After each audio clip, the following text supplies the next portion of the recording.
Hey everybody, welcome back to Shikra. In today's episode I'm going to try my hand at building the station building, as well as some of the surrounding area with foliage and some Persian inspired gardens. Now all of this is kind of experimental, both because they're themes that I'm not really very used to or experienced with, but also because I'm trying to use the new pieces that we got in the 1.7 update and the vintage DLC as much as I can to see like what kind of different themes can we really get into with these pieces. So yeah, the first thing that I'm starting off with here is the station building, which is really a test for these new building pieces, especially the ones which I thought look really Islamic. Because Islamic architecture is something that I haven't done so much, but which I really thought would be very easy to do with these new pieces, and something which we really didn't have any scenery pieces for before. And even though we didn't get an entire tile set or theme of these pieces, there are just a few objects which make this theme so much more viable in Planet Coaster, and these are just a few objects that I'm trying to test as much as possible with this station building. So first off, we've got the pillars on the bottom there, which kind of do look a lot like the pillars that we had in the game so far, you might say, but they're actually slightly different in a sense that they are more wide at the base than they are at the top of the pillar, which is a type of pillar that we didn't really have so far. All of the ones that we had, you could sort of extend yourself, but these ones work a little bit better as the smaller pillars, I think, since traditionally a lot of classical architecture uses pillars that are slightly wider at the base than they are at the top, kind of as an effect of forced perspective to make the pillars seem a little bit larger than they actually are, and having that kind of shape in a pillar in Planet Coaster is actually handy to get that sort of architecture done. We also got some new tops for these pillars, which helps the variation, and finally you might notice those arches that I placed on top of them, which have a look which is probably very distinctly Arabian to a lot of Western people. They're often referred to as horseshoe arches, since they used to have a round top which kind of made them look like a horseshoe because they kind of curve inward more from the pillar, but these ones actually have the pointy bits on top, more like a Gothic arch. But all of that just kind of helps to get a more Islamic architecture style look to these. So yeah, I actually really love these little objects, and even with just a few objects of new arches and new pillars, there's so much more variation that you can create in your buildings, and there's definitely a lot more options for Islamic architecture. Now the next thing that I wanted to try on the side here is to build a minaret. Obviously because that's something pretty typical of Islamic architecture as well. And really, I didn't use too many new pieces. Some of this you could already do, but especially on the roof, I decided to test some of the new pieces for their decorative purposes.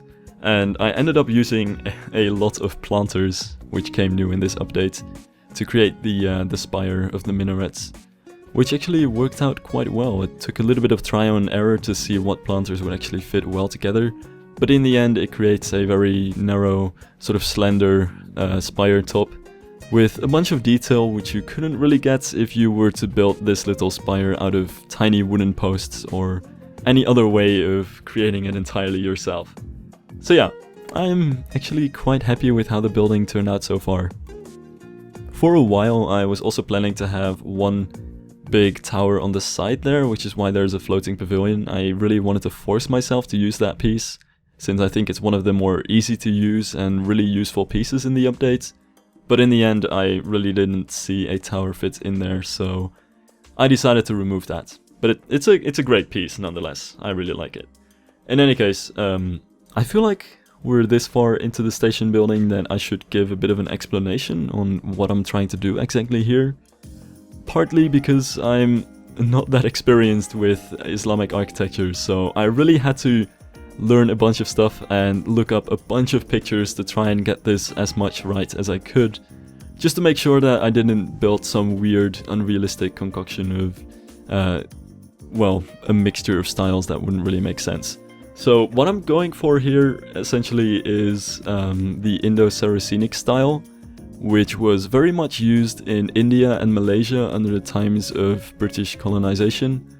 And It's a style that's very similar to other Islamic architecture styles. There's a lot of overlap between the Islamic architecture, the Indo-Saracenic and the Moorish architecture, that kind of stuff. But this one is kind of special because it is used for a lot of really important buildings in South Asia. Stuff like mosques, but also government buildings or even railway stations. One of my biggest inspirations and one of my favorite buildings in this style is the Kuala Lumpur railway station. So it's got that going for it, but it was also mostly used by European architects as far as I've seen. It was kind of Britain's way to establish their dominance as an empire, but at the same time kind of show their appreciation for traditional Indian architecture.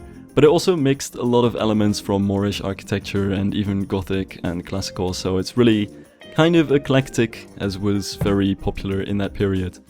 In any case, that's about as much as I can summarize it before I get into crazy inaccuracies, most likely.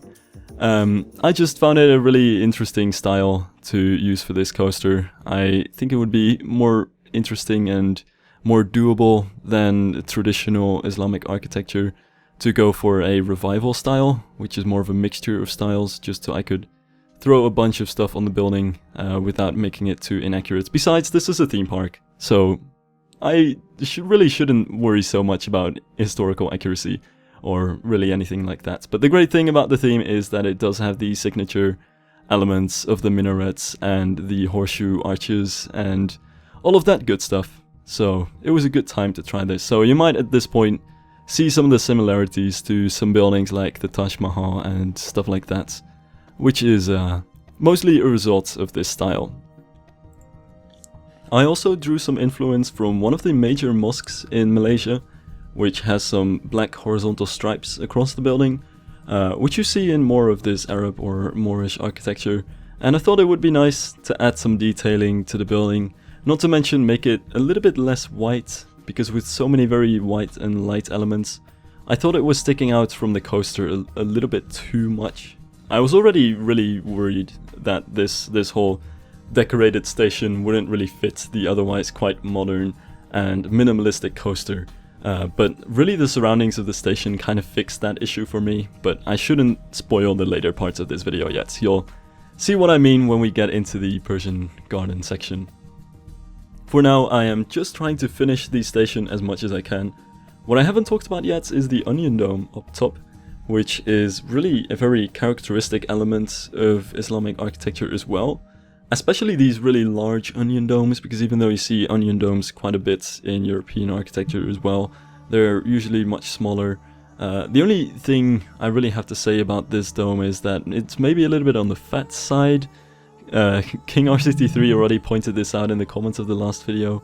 This dome is really flat. Most of the domes on buildings like this are much more vertical, and I don't know if this dome was based on a particular building or anything like that, but I think, you know, from now on I'm probably gonna make my own domes, but then again, that's what I was always gonna do eventually anyway.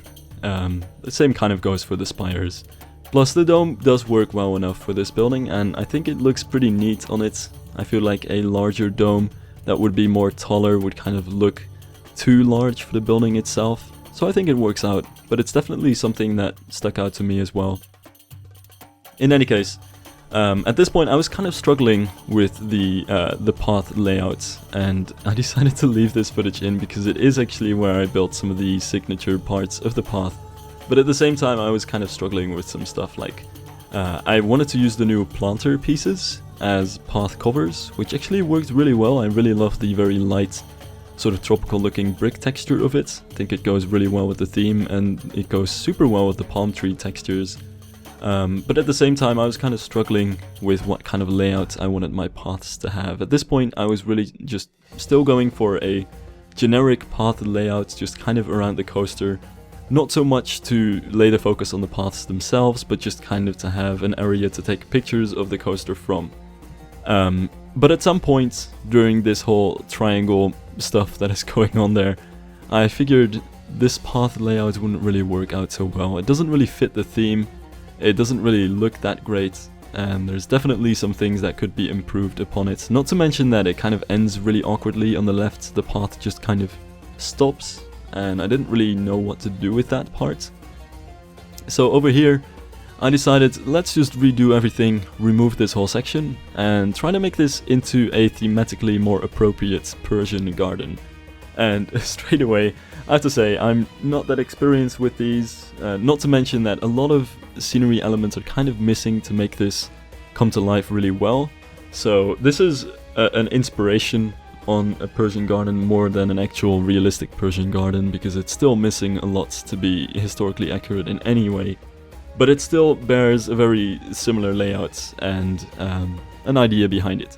So Persian gardens are very typically quite geometrical, and they'll really have a very pronounced middle where they'll usually have a fountain of sorts, and sometimes they'll have 4 rivers kind of branching out from the fountain, completely straight to the different parts of the garden that kind of divides the garden into 4 quarters. And I decided to do a very similar kind of thing here, with the building as, well, you probably know it at this point as the main weenie of the garden. These types of gardens do typically also have these buildings or some kind of focal point at the end to look at. But in this case, the station pretty much perfectly fulfills that role. And then to the sides are all the areas, the planters, if you will, where all of the flowers and the bushes and the trees are going to be located. And there's the real reason why I wanted to try this type of garden, because it not only kind of thematically works with the theme of this station, but it's also really handy to try out the new pieces of the updates, which, as you might have noticed, I've already added some bushes in the middle there, which look different from the bushes that we have in the game so far. There are these rose bushes that I'm placing on the side of the palm trees there, and then there's all kinds of different flowers that I'm using throughout the garden. And I basically just kind of forced myself to use all of the flowers except for the sunflowers, which I think wouldn't really fit so well into the garden. But I really wanted to use all of them just to try and test them as much as I could. And I have to say, I am actually really glad that they decided to add these flowers into the game. Really, this update is probably my favorite so far, because there's so many sets of just a few objects which just add so much to the game. We've got the custom supports now, new path elements which are really great, like these types of lanterns are something that I feel like we've been needing for quite a while now. And then there's all of the new building elements which you can use for so many themes. And I think the flowers are just one part of that, and one reason why I especially love these flowers is that you can recolor just about every single thing about them. So you can not only recolor the color of the flowers themselves, you can even recolor the leaves. And so that's how I got the bushes in the middle there. They're technically flower bushes, but I just decided to make everything green in a shade that I was kind of looking for there, which makes them look much more like a bush. And I think that makes these flowers super flexible. You can basically create flower beds with any kind of color combination that you want, and you can even use them as new bushes. And I think they combine really well with the existing trees and the existing bushes as well. So it's just altogether a pretty great time. I'm really happy that we've got this new foliage. If there's only one thing on my wish list that I could still nudge into this video, it's maybe new trees, because those things are getting a little bit limited. But that said, I think for this theme it's not too bad, since a lot of the adventure foliage can also be used for this theme, a lot of the tropical looking trees, as well as the palm trees and all of that stuff.